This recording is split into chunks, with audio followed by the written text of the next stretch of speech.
Alors, nouvelle comédie musicale dont on va parler avec vous, Fred. On se souvient tous. Tous, bien sûr. De John Travolta. Et d'Olivia Newton-John, bien Oui. évidemment. On se souvient aussi du succès qu'avait remporté la comédie musicale qui a été créée à Chicago en 1972 avant d'aller ensuite à Broadway. Joué 3388 fois à Broadway, excusez-moi du peu.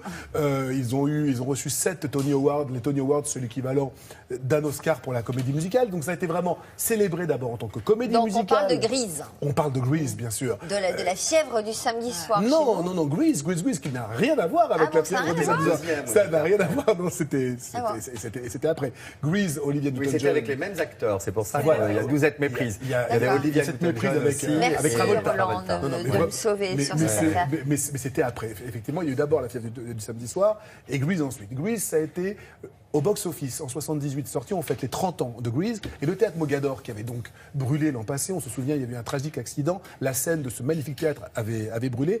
Les dirigeants ont voulu réouvrir avec un spectacle joyeux, un spectacle plein de couleurs, un spectacle plein de nostalgie. On chante, on danse. C'est la nostalgie comme on l'aime, Sophie, bien vivace et bien vivante. Regardez.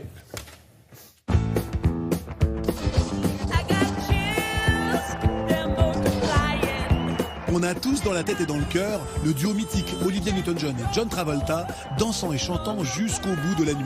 Grease, succès planétaire au cinéma et triomphale comédie musicale à Broadway, débarque aujourd'hui à Paris. Moi personnellement j'ai décidé d'aller à fond dans la nostalgie de Travolta et des rôles comme ça qui ont été interprétés de façon tellement iconique que du coup ça sert à rien d'aller à l'encontre.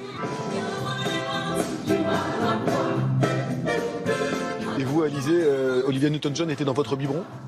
Non, moi j'étais plutôt fan de John Travolta, quand même.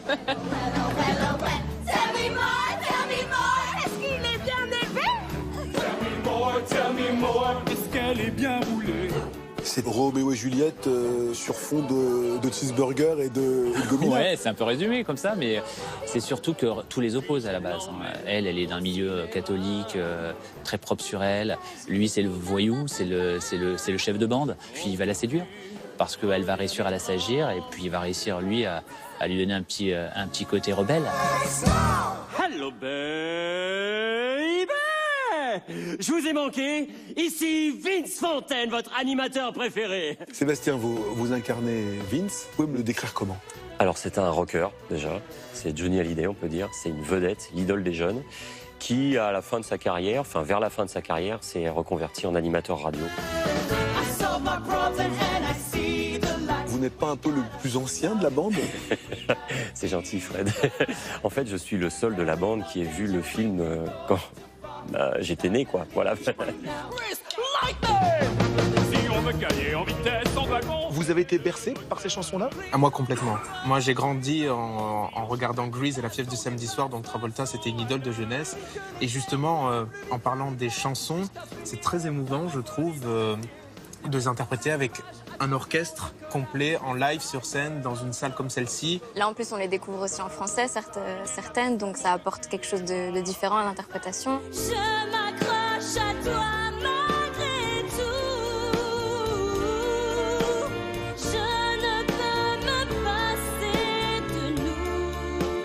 Cette Amérique des années 59, qu'est-ce qu'elle a de si actuel pour nous intéresser aujourd'hui? On sortait de la guerre, cette volonté justement de vivre sur des valeurs plus festives, plus joyeuses, de vivre dans la transgression.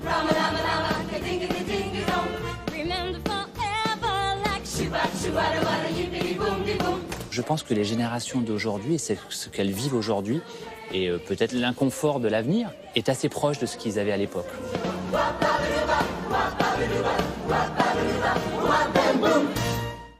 Alors, Grease, il y a plein d'acteurs, mais décidément, je ne trouve plus mes mots. Je vous en prie.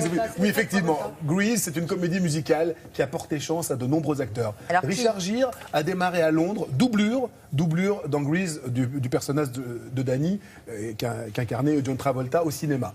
Olivia Newton-John, on en a parlé. Il y a Patrick Swayze qui a démarré là. Et John Travolta a commencé dans la comédie musicale à Londres, doublure. Il n'avait pas le rôle principal, il était doublure encablure, on l'a repéré là, on l'a envoyé faire le casting et il a eu le premier rôle. Donc c'est vraiment une comédie musicale qui porte chance. On souhaite que ça portera chance à nos deux héros, à nos deux premiers rôles que nous avons vus, Alexis Loison et Alexia.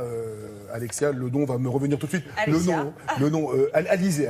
D'accord. Alizé. Ok, bon. Le nom est passé, vous avez Alexia ou Alizé. Alors, votre confusion, enfin la confusion que beaucoup de gens peuvent faire, effectivement, entre La fièvre du samedi soir et Grise, ce sont deux films qui se sont suivis sur les écrans, deux records du box-office en termes de recettes, avec un personnage commun qui était John Travolta. L'immense John Travolta. Donc si voilà je vous pourquoi. fais ça, Roland, vous pensez à qui?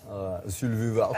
Sylvie Vartan. Oui. Je l'imite bien, non? Ah ouais, très C'est bien. très reconnaissable. Non, parce qu'on l'a vu samedi soir, quand même, dans son dernier concert. Mais elle n'a pas dansé avec John Travolta. Non, mais elle a dansé. oui, elle a dansé.